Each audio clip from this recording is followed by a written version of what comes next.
Hello guys, good morning all of you. My name is Sarita Namdev. हम बात कर रहे हैं द प्रयागराज इंस्टीट्यूट से। तो आज मेरा टॉपिक है भिंड, जो चंबल संभाग के अंतर्गत आता है। चंबल संभाग के अंतर्गत 3 जिले आते हैं, भिंड, मुरैना और श्योपुर।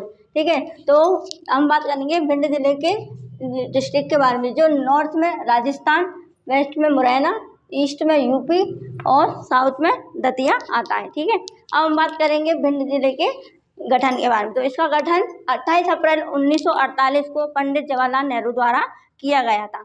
जब इसका गठन हुआ 1948 में, जब ये मध्य प्रदेश नहीं, मध्य भारत था। ठीक है, पंडित जवाहरलाल के द्वारा 2 लोगों को राज्य सत्ता सौंपी गई। एक ने सिंधिया जी और दूसरे लाहौर।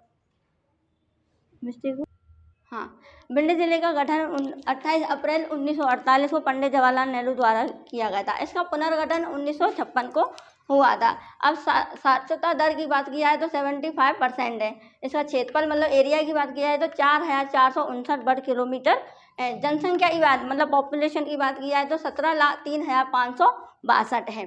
जनसंख्या जन घनत्व 382। लिंगानुपात की बात जाए तो मध्य प्रदेश का सबसे कम लिंगानुपात वाला जो जिला है भिंड, जिसका लिंगानुपात है 837, मतलब 1000 पुरुषों पर 837 महिलाएं। ठीक है, अब तहसील की बात किया तो इस तहसील की संख्या वर्तमान में 9 है। भिंड, मिहोना, गोहल, मेघा, मोह, लहार, रौन, गोरमी और अटेर। इसका विकास खंड है 6। अब हम बात करते हैं हिस्ट्री के बारे में। जैसा कि मैंने आपको बताया कि भिंड डिस्ट्रिक्ट जो है उसके मैं हिस्ट्री के बारे में बताऊंगी। तो पहले मोस्ट इम्पोर्टेंट बात बताएंगे भिंड जिला। इसका भिंड नाम कैसे पड़ा?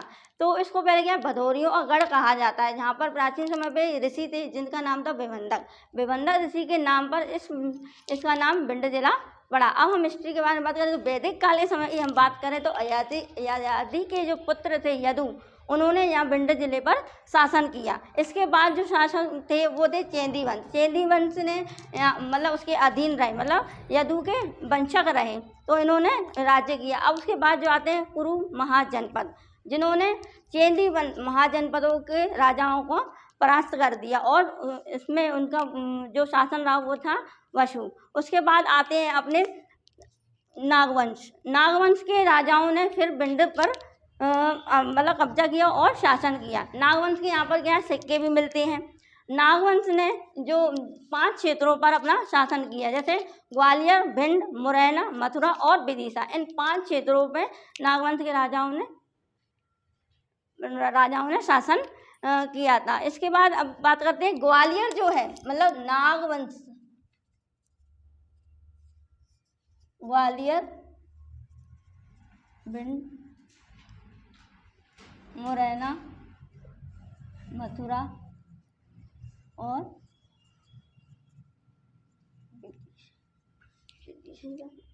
ठीक है। तो ग्वालियर की जो पद्मावती है, जिसे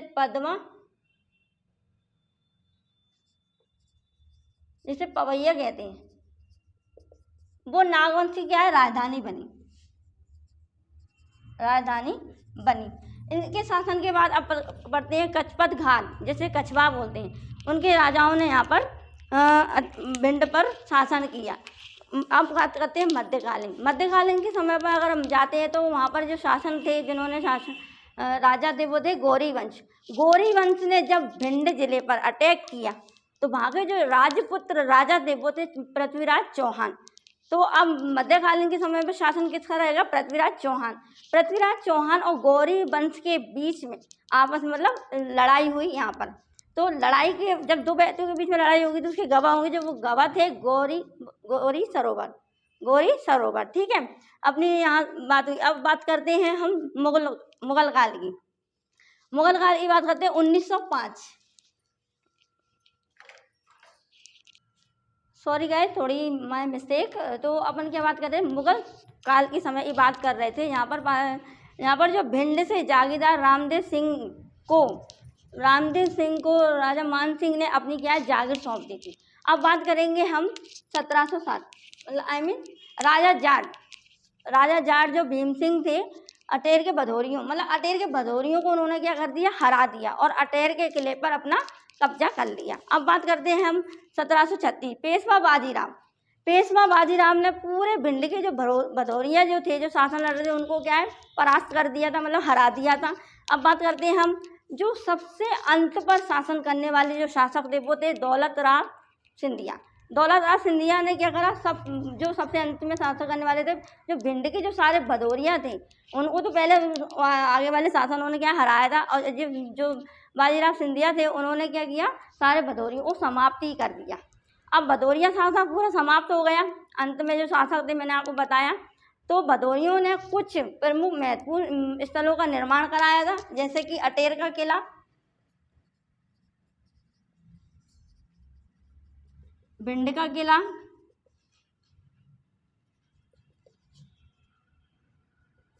और देवी मंदिर। ये भदौरियों की देन थी, ठीक है, ये भदौरियों की देन। अब अपन बात करते हैं सांसद। तो मैंने अभी बताया कि भदौरियों के द्वारा जो स्थलों का निर्माण हुआ, अटेर का किला, भिंड का किला और देवी मंदिर। अब हम आगे बात करते हैं सांसद में जो नाम ले रही हूँ, सांसद और विधायक। सांसद सांध्या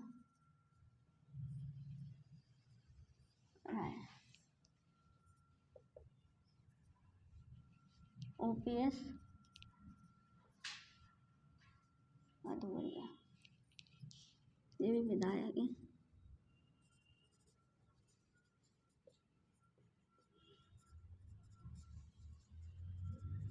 ये 3 नाम मैंने इसलिए लिए, ये सांध्या राय जो है जो भिंड से सांसद बनी, भिंड से सांसद बनी। विधायक OPS भदौरिया, इनने मेघांव में चुनाव लड़ा और ये वहाँ से विधायक बने, और ये विधायक गोविंद सिंह ये लाहौर के विधायक थे, ठीक है। अब बात करेंगे हम मध्य प्रदेश का सबसे कम वर्षा वाला जो जिला है वो है भिंड, सबसे कम अनुसूचित जाति वाला जो जिला है वो है भिंड, मतलब ST। अगर इसकी प्रतिशत की बात की जाए तो 0.4% है, ठीक है। अब मध्य प्रदेश की सबसे छोटी जो तहसील है, जनसंख्या की दृष्टि से देखा जाए तो सबसे छोटी तहसील है रोन।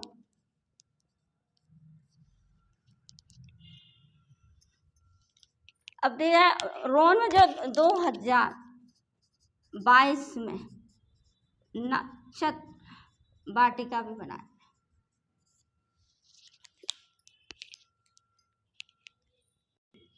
अब हम बात करेंगे प्रमुख स्थलों के बारे में, जैसे कि अटेर का किला।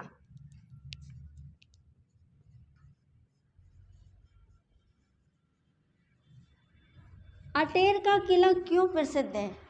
क्योंकि अटेर ये एक भिंड की तहसील है और ये किले के लिए प्रसिद्ध है।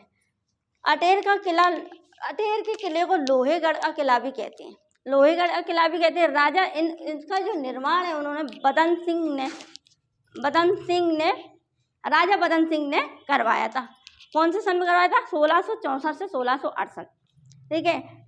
इसका जो स्थान मतलब जो स्थित है चंबल नदी पर स्थित है। अटेर का किला चंबल नदी पर स्थित है। बदन सिंह महल, यहाँ पर जो प्रमुख और भी है, जो बदन सिंह महल,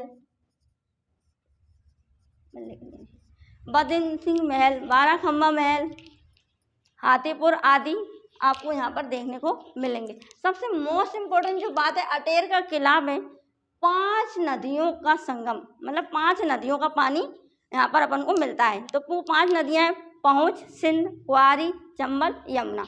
पहुँच जो है ना सिंध नदी की सहायक नदी है। अब आगे बात करते हैं गोहद का किला। गोहद का किला भी क्यों प्रसिद्ध है? जी मतलब तहसील से अपने आप में किले के लिए प्रसिद्ध है गोहद का किला। गोहद का किला भीम सिंह जाट ने 1739 में इसका निर्माण कराया था। अब मोस्ट इम्पोर्टेंट बात क्या है, जी बेसली नदी पर स्थित है। कहाँ पर है? बेसली नदी पर स्थित है। राजा रानी का महल, नया महल का भी निर्माण, इसमें जो नया महल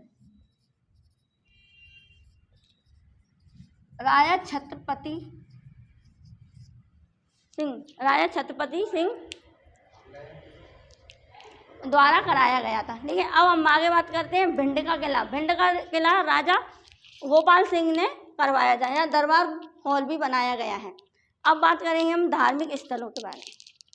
अब धार्मिक स्थल में अपन बात करेंगे जमधारा रेणुका का मंदिर। जमधारा रेणुका का मंदिर क्यों प्रसिद्ध है? क्योंकि यहाँ जो भगवान परशुराम ने अपनी माँ रेणुका का सिर काटकर अपने पिता को सौंप दिया, मतलब इसकी जो जन्मस्थली मानते हैं परशुराम को। ठीक है, अब बात करते हैं हम बनखंडेश्वर मंदिर। जो बनखंडेश्वर जो मंदिर, ओके गाइस, तो अपन कहाँ थे? बनखंडेश्वर मंदिर जो गौरी सरोवर के किनारे स्थित था। गौरी सरोवर जो है किनारे जो स्थित बनखंडेश्वर मंदिर है, वहाँ शिव मंदिर स्थित है, मतलब शिव भगवान का जो मंदिर है, इसका निर्माण पृथ्वीराज चौहान ने कराया था।